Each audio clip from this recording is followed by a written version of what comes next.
Guilt, shame, and the wounded child.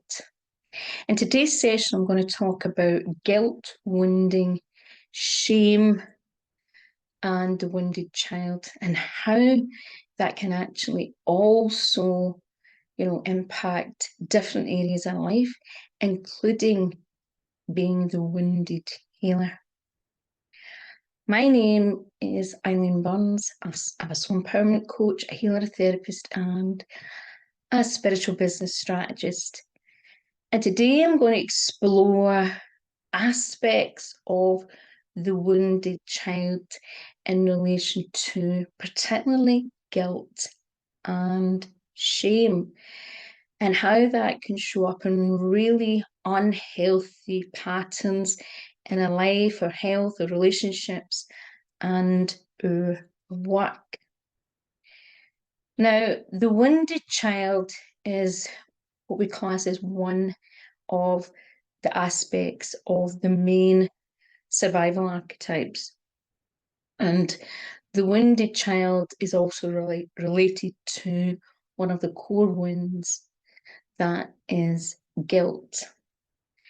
And guilt can show up in all sorts of ways in our life. And it's not just about guilt of maybe something that we've done or we've not done, but it can also be what we call misplaced guilt, unfounded guilt, guilt that we take on that does not belong to us, it's someone else's guilt or shame. Now, this is often a huge challenge for many empaths, particularly empaths who struggle with boundaries, self-worth issues, and self-esteem issues. And when you're an empath, particularly if you're a highly sensitive empath, you have two things going on. If you think about the highly sensitive person, they are very extreme in their sensitivity. And if we think about the empath on the scale, and obviously even within someone being a highly sensitive person or empath, there is different variations. But if you think about the empath is on the really high scale of empathy, and they often over-empathize.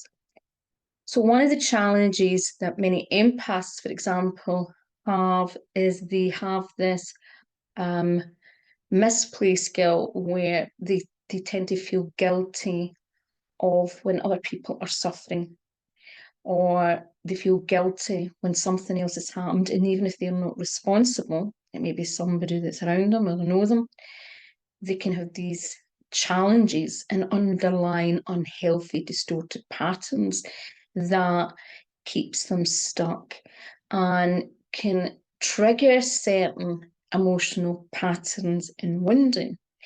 And if you think about guilt, a lot of people have different views. I come from a strong Catholic background, and guilt was something that was very pushed on.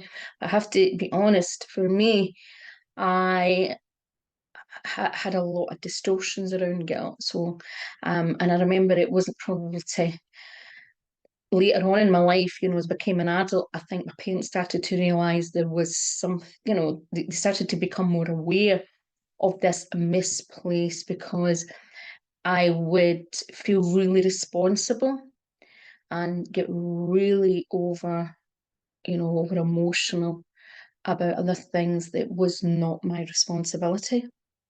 And I remember one situation that, I have to be honest, in one level, and it felt at the time as if it was going to break me.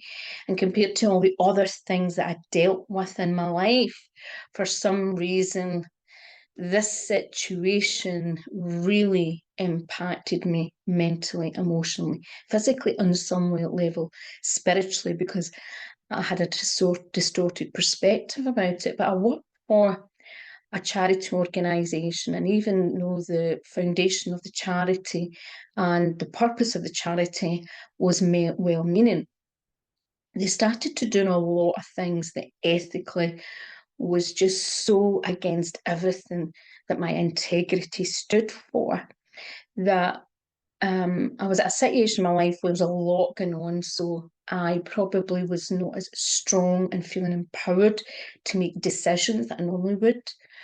But at the time, I felt torn between like almost aspects of my archetypal traits and my, my core values and core wounding. And I'll explain what I mean. And I think this will reflect in lots of areas of my life. So one of my core values was always, being able to support people when I can. Obviously, that can have, you can see the traits where the unhealthy guilt can come in, and guilt that's not where you feel responsible for other people's stuff when it's not really your stuff. But I was always generous-hearted and always very committed to the work I did. And if I committed to something, I'd complete and do that. And there was a lot of other things. It was a complex situation for a variety of reasons. And I wanted to leave the place right away because I felt as a soul level and a spiritual level that my values and my integrity was being compromised, even though it wasn't actually me being compromised, it was what they were doing.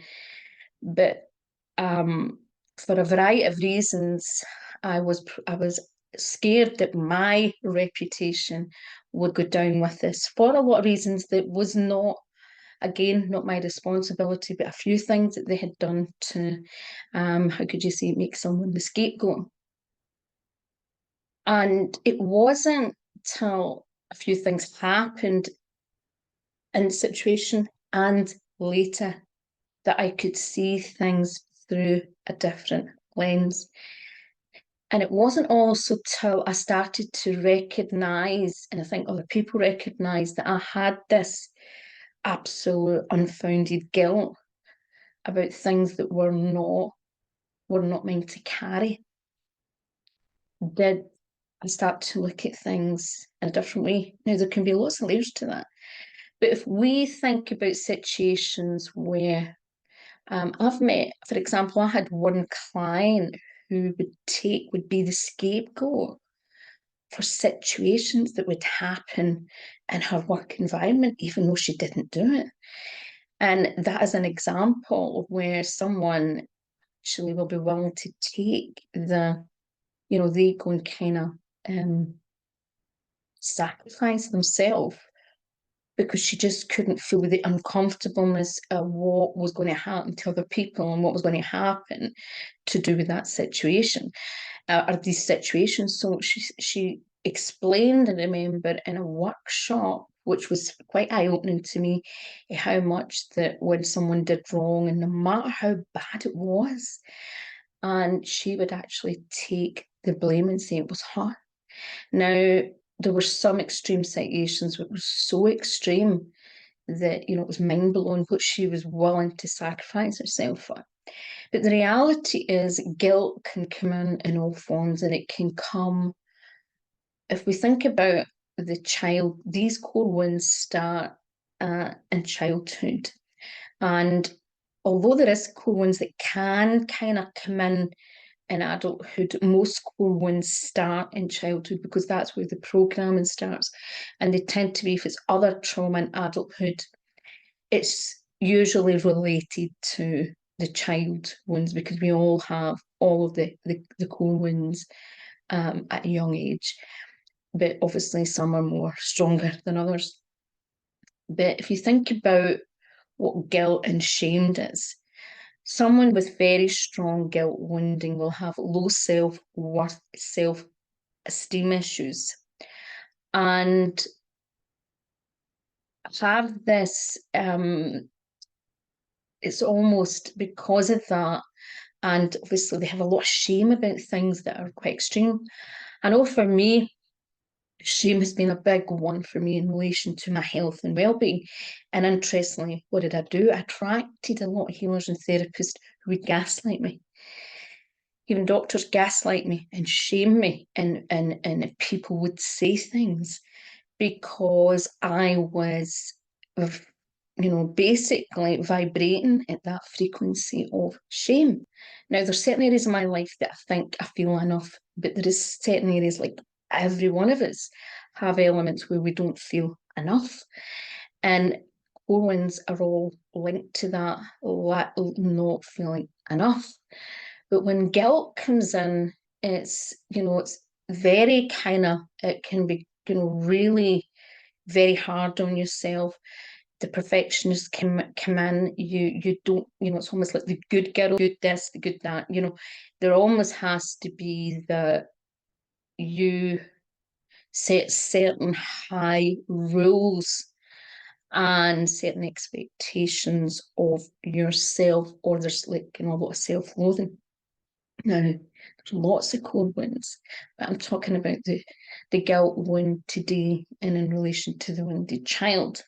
And when the guilt wounding comes in, there's lots of archetypal traits that are linked to the guilt wound. And I'm not saying they just form because of the guilt wound. I think, one of the things that comes out of the guilt wound is, and the shame wound, is deep compassion and understanding and deep empathy for other people. You don't want to other people to experience the shame, the heart, the chronic self-worth, self-esteem, and emotional and physical pain that you maybe have, or maybe other people that you've loved have had. So you do things to support, and that's where a lot of the wounded healer comes from. But the reality is, when the wounded healer is extremely unhealthy, there can be lots of tendencies. Now, I've had a situation recently, and then someone who else was involved in this situation was talking about, how important it is for anyone that's doing any sort of work that they have to have cleared everything before they begin and do any sort of work. But the reality is, if you totally believe that a coach, healer, or therapist has cleared everything, you have no understanding of the human psyche. You have no understanding of what true healing means. It's the same as when people say, well, that person's not healed, so why, they shouldn't really be doing the work. The reality is that none of us is fully healed. We all have emotional wounding. And for some of us, it shows up more physically. Some people, it shows up more obviously in certain areas of their life. Maybe the relationships, they may avoid relationships. They may have very volatile or abusive relationships. They may be very unhappy in relationships. You might see it that they struggle, in workplace environments. They struggle to meet friends. They struggle to be part of communities, or they're always, there's that. So we can see that type of wounding. And often that's linked to abandonment wounding and trust wounding as well. Both of those can cause different dynamics in relation to those problems.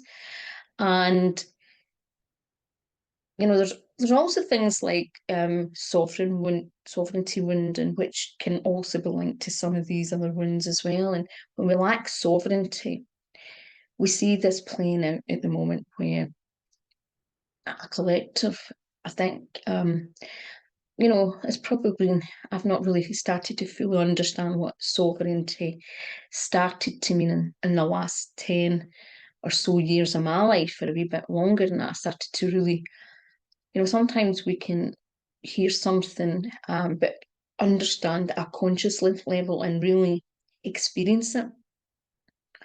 And there's different layers to that. It's like almost you open the door to something and you kind of comprehend it on one level, but there's another layer and there's another layer, and you don't really fully understand it until you fully start embodying it and experiencing it at some level. And lack of sovereignty has been so paramount over the last few years.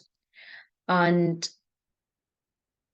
when we see lack of sovereignty in a life, we allow other people to control us and disempower us. And sometimes we can have, good sovereignty in maybe one area, we struggle with others. And again, I've realised that sovereignty has been maybe a lacking area in relation to my health. There's other things that I can feel my sovereignty, and I'll stand up and I'll be counted, and you're not going to rock me about certain things. But there's, we'll have our trigger points, we'll have maybe things that are not our biggest strength. But lack of sovereignty is so paramount at the moment, because we've seen the example in the collective where, even though people are saying that, if you look at organisations and powers to be and certain things are taking away people's rights and powers, most of the collective are still sitting back and allowing it to happen, and not being in any way proactive or even want to face it.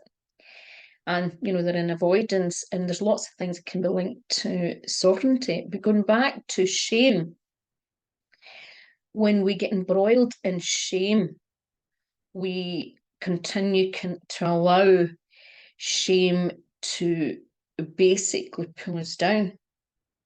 And it can be very hard, because we can have so many challenges at a collective level that's linked to guilt and shame. And if we look at even the concept of what is regarded as original sin, and maybe some of unhealthy distortions that may be attached to that can really impact people's ability to have compassion for themselves, to forgive themselves, and recognise that they are only human. Because when people are on self-destruct and have such self-loathing and self-esteem or self-worth issues, and they're constantly feel shame but are also shamed by others, it's not empowering. It doesn't help move people into more an empowered mindset and an empowered energy field. And one of the things that I found really hard, particularly in my early 20s, was I experienced a lot of situations where it was very traumatizing and re-traumatizing. And it was healers and therapists who meant well, but lacked awareness, lacked self-awareness, and would use a lot of gaslighting and shaming because they misunderstood some of the challenges that I was dealing with. And there was a lot of judgment, a lot of like, I'm better than you, kind of like, and I'm going to control you, and this is what you're going to do, or you're not obviously doing this, or this is what I do or I did, and no compassion, a lack of really empathy, and lack of understanding. So when some of us have, we've experienced guilt and things, and that can be things that we do wrong in our life, or things that we make mistake, or bad healthy patterns, or, as I said, low self-esteem, low self-worth, or situations where we have been the victim of something, but we feel guilty because we're the victim, and we feel guilt and shame because we allowed that in our life in some sort of level, and that we've not got that perfect. It can be a hard archetypal pattern to push through. But I took part in I'm always taking part in, I'm somebody that's always open to learning, and always open to seeing things from another angle, because one of the things I know about human nature is that we can be very blocked.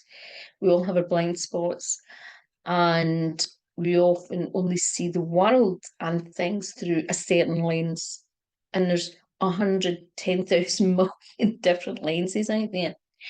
And one of the things reminded me about the core winds, and it reminded me about a course I used to offer that was, at the time, most the clients and students found it really fun and creative and inspiring, and more importantly, empowering.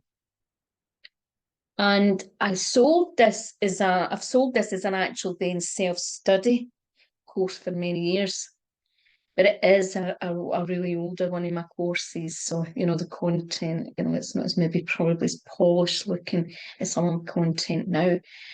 But I was reminded about this, for some reason, the course reminded me of something, and sometimes we have a lot of tools in a toolbox and we miss something. It's there, the tools there, or the awareness or something. It's just the awareness sometimes of seeing it from a different angle. And it reminds me how empowering the students and the course found this course, but not just that. It was, even though it kind of helped, it brought up people's wounding and challenging. It was not that, not too heavy, it was not that heavy way that a lot of shadow work can be. And people found it fun. They found it therapeutic in a more relaxed way, and just the way I did it. And for that reason, I decided to bring back this workshop, slightly change it a little bit, and up level it a bit with some of the other things. And I suppose my deeper awareness and insight that I have now. I mean, that might have been, I'm trying to think if that course is, it might be older than 6 years old. It might be about 8 years old. But I'm running Empowering Your Inner Child, which is about healing the adult you through fairy tale writing and creative writing. And like everyone, I have my own methodology how I use things. I use a combination of inner child, psychotherapy, and spiritual approaches, archetypal approaches, and spiritual healing. And when we understand and we can see things like our wounding, our core wounds, whatever that is, our guilt wounding, our shame wounding, or even some of the other wounding that I will be talking about, is that sometimes by seeing it at the conscious level, right, and seeing it more objectively, because sometimes there's so many different types of modalities that deal with unconscious beliefs and unconscious emotions, but sometimes they don't go as far back as the basic wounding and the themes, the constructs. There's all different types of constructs, right, and different levels to constructs. And sometimes you get one angle, and you see one angle, but you don't see the other layers that's embroiled and get involved in maybe another core wound. And one of the fun things about this form of creative writing, the way that I do it, is that it's helped people take a really simple approach to be able to access at that point, because core ones play out, but there's certain things that show up at certain times of our life for certain reasons and show up in a certain way, and they're stronger. But this course is one of those courses that you can go back and do over and over again for all sorts of scenarios, and like kind of almost you can do it for all sorts of triggers, but also core wounds.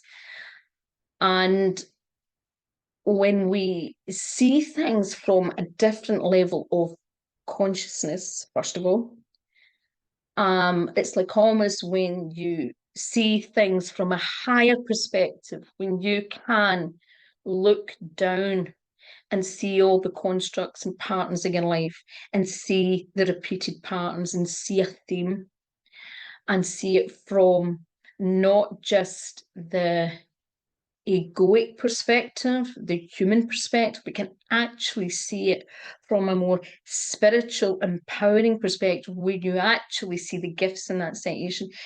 Because sometimes when we look at our guilt, our shame, or any type of wounding that is keeping us in a pattern, we get further into his look because we're looking at the negative aspects, the negative constructs, the things that keep pulling us down and keep attracting certain people in life, keep attracting certain situations, keep attracting certain tests in our life, right? But when we look at it as a gift and we can see it from all angles and from deeper spiritual angles, and even purpose to do with sometimes a mission and a purpose, and when we can see it from how certain things play out and why they play out, there is something much more empowering, and it's almost taking us, helping us to see the hero's journey. So, you know, if this is something that you're interested in, we're in April now, and this is actually going to run April the 20th, and it's a Saturday in the following week. It's actually a 3-hour workshop, but it's split in 2 sections.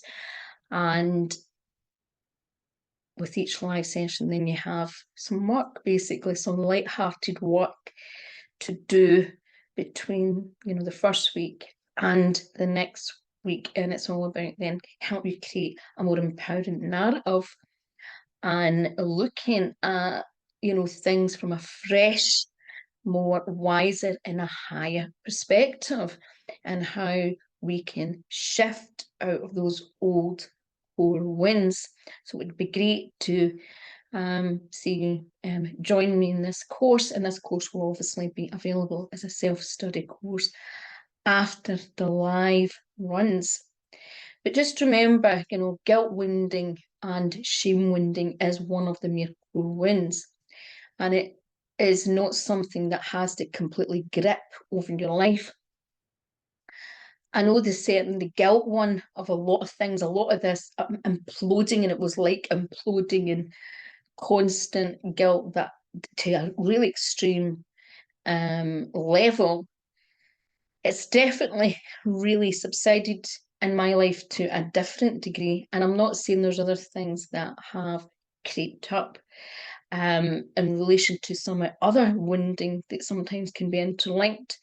But one of the things that I do know, that even me doing when I do these classes myself, we always have aha moments in relation to our own wounding, because there's something very interesting that happens when a group comes together and their own wounds show up and their own gifts and their superpowers show up, is that at a collective level, it represents other aspects that are going on with us all, and it helps us see things from completely different angles.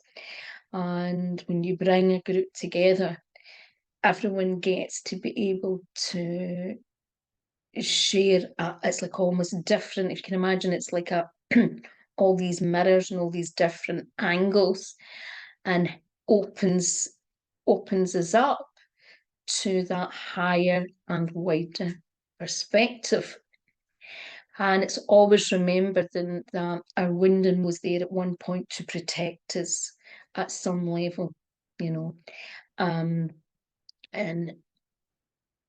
you know, obviously you want to move from that wounding, but there's lessons in the wounding, but there's also gifts, because, as I said, for example, the guilt wounding, the opposite of the guilt wounding is in relation to the wounded child, creates this very compassionate, empathic, and very often aware child that understands, and they often become the healers. And you know, I see, and sometimes, you know, with students and clients, I see for some people are very natural, very naturally aware, very empathic and compassionate, and seem to be able to see the wider picture and don't tend to jump to conclusions and make assumptions. But we also have other people that don't have that awareness. So it's always remembering that out of that pain and suffering comes great gifts, and gifts that are really needed in the world. So I hope you've enjoyed this video. If you like this video, please like, subscribe, comment, or share. Thank you for watching. And if you would like to check out more of my inner child and archetypal courses or free resources, check out my website at eileenburns.co.uk. Also a lot of business archetypal courses and programs at thespiritualmarketingclub.com. Have a wonderful day, a wonderful week. Bye-bye for now.